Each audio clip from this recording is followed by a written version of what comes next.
After the funeral of my father-in-law, whom I had cared for over a decade, I finally felt a sense of relief. At the same time, tears welled up.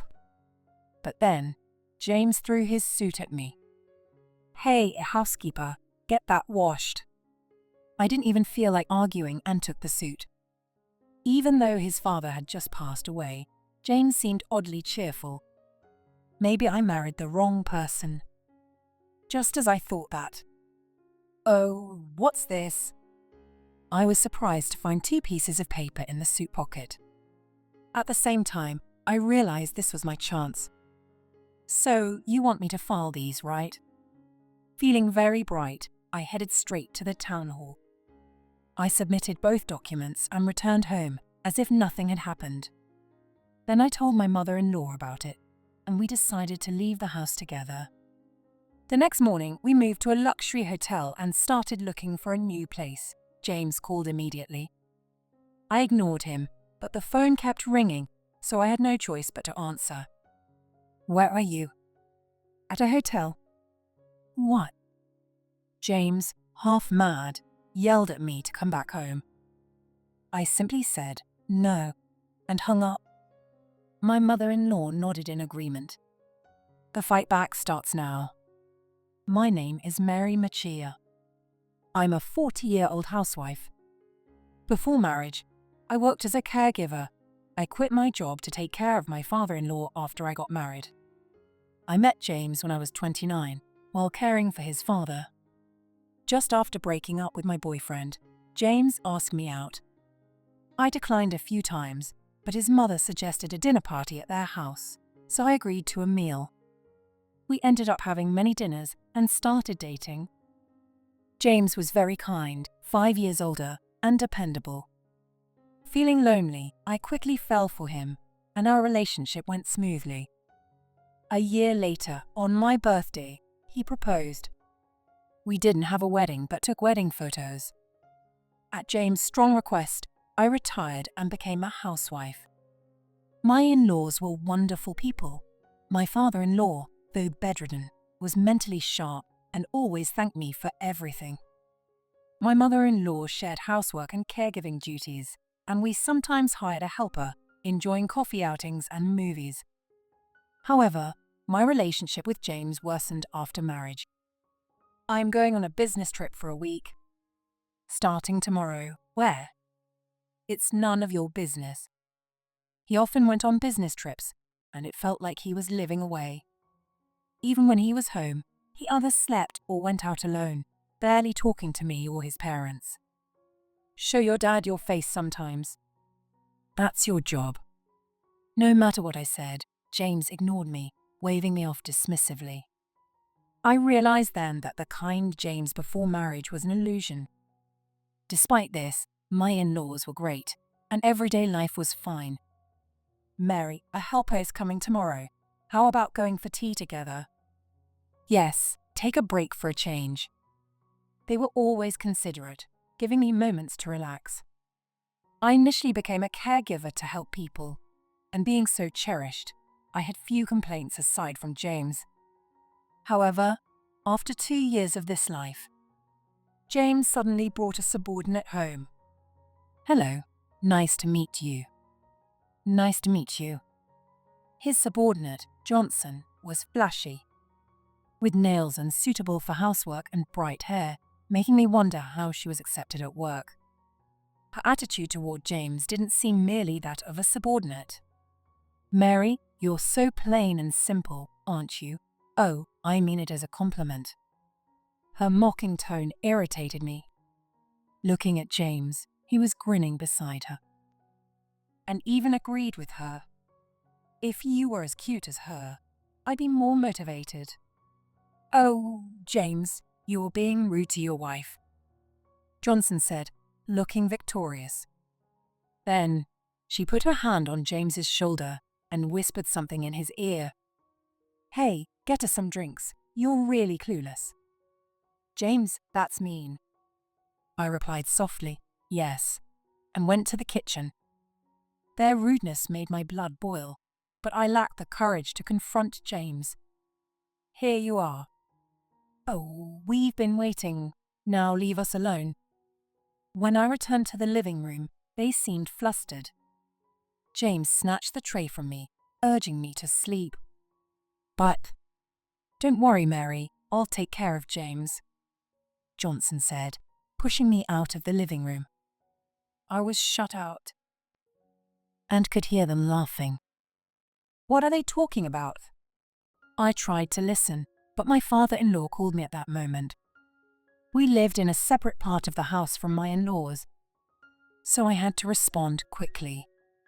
Usually, my mother-in-law helped at night, but she might be asleep. I headed to my father-in-law. "Mary, sorry to bother you at this hour. Can I have some water?" "Sure. Do you need anything else?" "No, thank you," smiling kindly, he thanked me. When I returned with the water, my mother-in-law was up and apologized. "Sorry for waking you. I fell asleep." "It's fine. Call me anytime." "Thank you. You're a great help." My parents-in-laws always appreciated me, making me happy. However, a notification on my phone disrupted that happiness.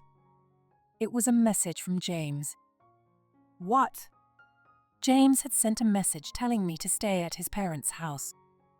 My mother-in-law frowned at it. "What is he thinking?" "I'm not sure." "Well then, Mary, stay with us tonight." "Thank you so much." So, I slept at my in-laws' house that night. Early in the morning, I returned home to make breakfast and found Patricia in the kitchen. "Oh, good morning, sorry. I borrowed your clothes. I wanted something flashier, but you don't have anything like that." Her morning insult ruined my mood. James was still in the bedroom, probably sleeping. I ignored Patricia's sloppy appearance. "I'll make breakfast." "No, don't worry. It's all part of my bride training." With a snide remark, she made all of James's favorites and went to wake him up. "Wow, breakfast is fancy today." I made it. "Great job, my subordinate." "Thanks." Watching Patricia look so pleased as James patted her head, I felt a bad premonition. Since then, Patricia started staying over more frequently. "Mary, we're out of eggs." "Oh, sorry." Get it together. By the 7th year of marriage, Patricia was spending over half the week at our house. I would stay at my in-laws' house whenever she did.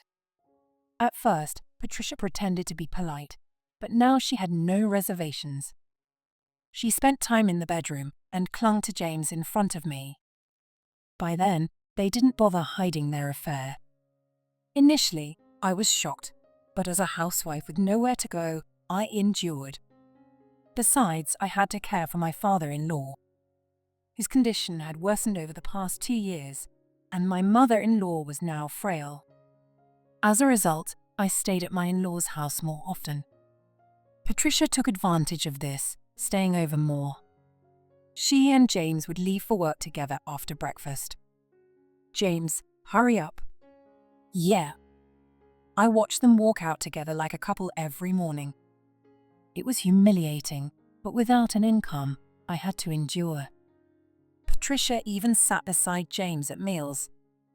"Here, James, try this. It's bland." "Mary," he says, "it's bland. Be more careful next time." Patricia is so thoughtful. Hearing them call each other by name so openly, I felt nothing anymore. Many days, I wish James would just ask for a divorce.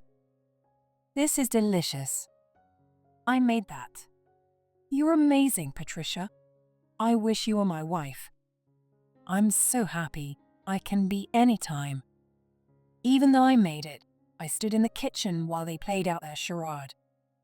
I felt like a maid, and it made my blood boil. "Oh, you're here again." "Good morning, mother-in-law." "Good morning. Isn't it inappropriate to stay at a married man's house and relax openly?" "What? That's terrible." Patricia started fake crying, but no tears fell. My mother-in-law and I exchanged exasperated looks.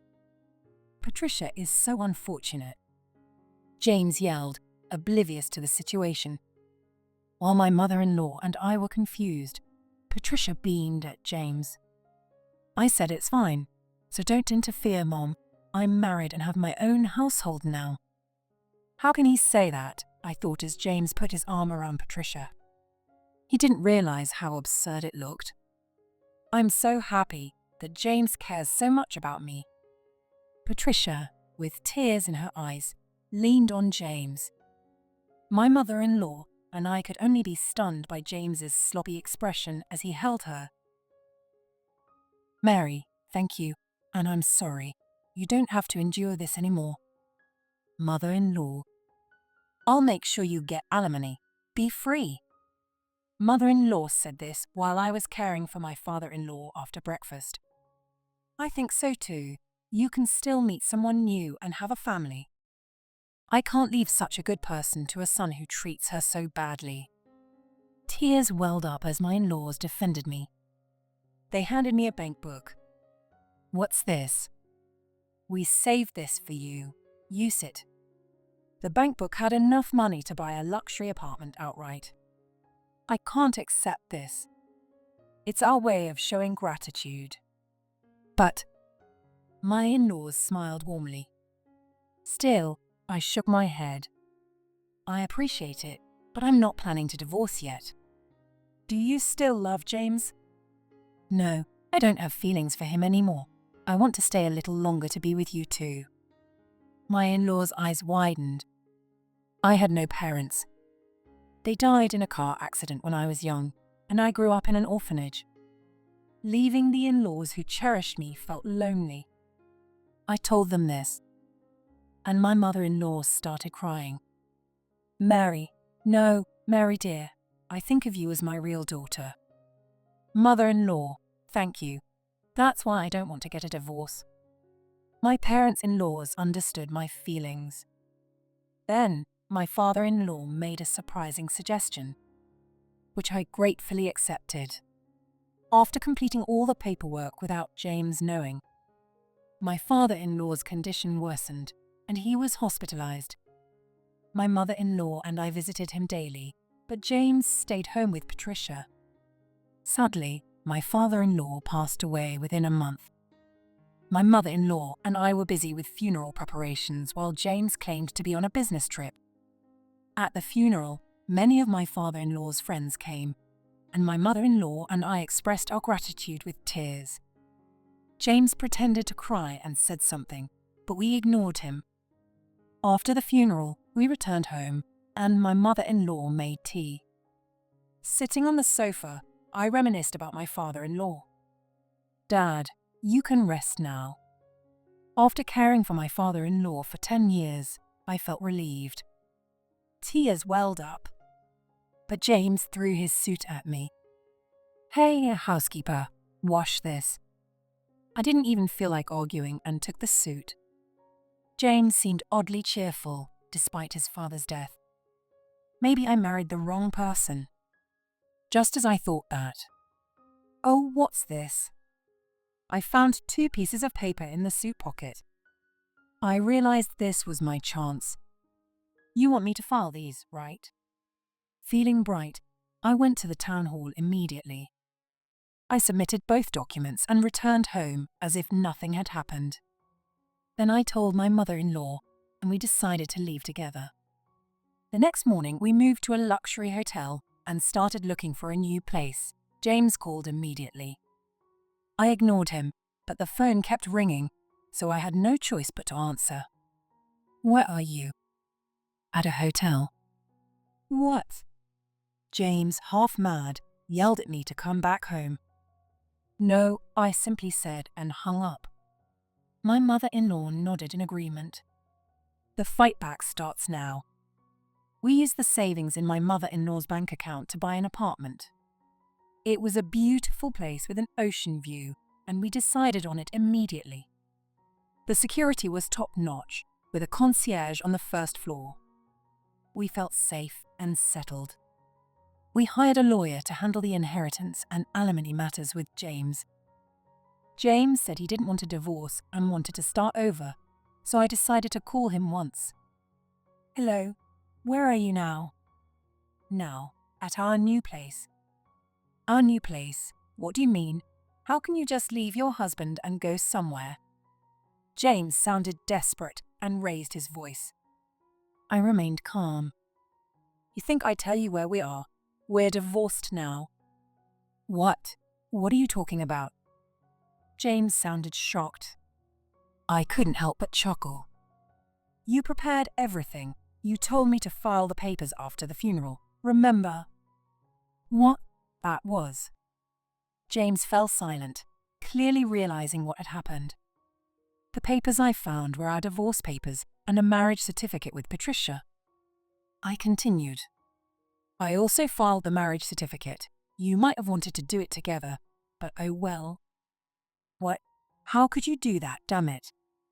I knew why James was panicking, and it made me laugh even more.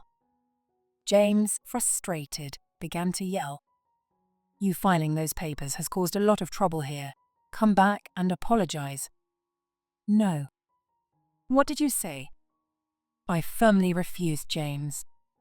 He hadn't expected me to reject him and fell silent. Then he tried a softer approach. "Just come back for now.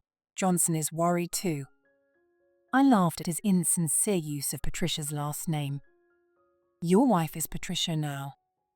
"No, that's a misunderstanding." "Oh, and make sure to pay the alimony." "Wait, hold on." I ignored his pleas and hung up, then blocked his number. I saw his messages, but read and ignored them all. "Are you okay, Mary?" "Thank you, mother-in-law. I'm fine." "That's good, but don't push yourself too hard." Her kindness gave me strength. I informed my mother-in-law of my plans and then contacted my lawyer to arrange a meeting for a full confrontation. "James, Patricia, you're going down." I was determined. I had all the evidence. The lawyer scheduled the meeting, and on the day of the confrontation, James and Patricia arrived looking pale. My mother-in-law and I sat across from them, smiling. "Long time no see. You look well. Mary, won't you come back?" As James spoke, Patricia glared at me. I laughed at her. Patricia turned red and yelled at me. "This is all your fault." "My fault?" "Yes. Why did you tell him?" Patricia stopped, looking frustrated. James stood next to her, looking awkward. My mother-in-law seemed confused, so I decided to explain. "Patricia, you were practically living at our house despite being married. Was that okay?" "Married?" My mother-in-law gasped, and Patricia looked away. I continued. "Your husband travels a lot, but he noticed your many absences. You knew." He was very pleased when I told him. Patricia glared at me, frustrated. My mother-in-law looked at me in shock. I exposed more facts. "Isn't your husband set to be the next company president? I'm amazed you could cheat so openly." "You know that much." I investigated. One of the documents I found was Patricia's marriage certificate with James. While the divorce was processed, the marriage certificate was rejected. I consulted my mother-in-law and hired a detective to investigate Patricia. It was easy to find her address since she was James's subordinate. We followed her on days she wasn't at our house and identified her home. Learning that her husband was the president's son, I arranged a meeting with him. Although I worried he wouldn't meet me, he was already suspicious of Patricia, so our conversation went smoothly. I shared all evidence and observations of Patricia's lifestyle. Her husband was furious, but thanked me and promised to ensure proper consequences. "So, make sure to make amends. You were dumped by James. He loves me." "Don't misunderstand. I left him." Patricia, who had been confident, looked frustrated at my words. I smiled at her. She lunged at me. "Stop." "What? Why are you here?" Just before she grabbed me, the door opened and a voice stopped her. Patricia froze, turning pale. "Weren't you here to apologize?" "Yes, I am." "Then why were you attacking her?" Patricia tried to come up with an excuse but struggled to explain. "I was apologizing, but she wouldn't forgive me. I got emotional." "Okay. So, I did apologize. Please don't divorce me. Forgive me." Patricia got up and moved toward her husband, trying to be affectionate. But he looked disgusted and stepped away from her. "The divorce is final." "Don't say that, please." The only ones shocked by Patricia's sudden change were my mother-in-law and me. "Patricia, don't call me by my first name. We're done." "What are you saying?" Patricia looked at James as if he were filth. I felt a bit sorry for him, but then I realized it was his own fault for choosing such a woman. James seemed deeply shocked by Patricia's change. He stood frozen, hand outstretched, as I handed him 2 documents. James looked horrified. "What's this?" "Exactly what it says. I get the alimony, but why am I giving up the inheritance?" "It's in your father's will." James turned pale, looking to my mother-in-law for help. She only looked at him coldly. "Our dear daughter was hurt by you. Neither I nor your father can forgive that." "Daughter? What are you talking about? I'm your only child." "To me, I have 1 daughter." James glared at me, but my mother-in-law stopped him and pointed at the inheritance waiver. "We decided to leave everything to Mary. We're cutting ties with you. Sign it." "Cut ties? Legally, we're still family. She has no right to inherit." My mother-in-law laughed. James looked confused. She explained our relationship. "Mary is my legal daughter. We did an adoption." "What?" James was shocked. When my father-in-law suggested the divorce, he also suggested adopting me. We hadn't told James until now. "Mary, what's going on?" "Exactly what you heard. I'm her daughter now." "Are you trying to take over the family?" "It was your father's idea." James was stunned. Seeing my mother-in-law's expression, he realized there was no repairing this. He silently signed the papers. "Mary, can't we try again?"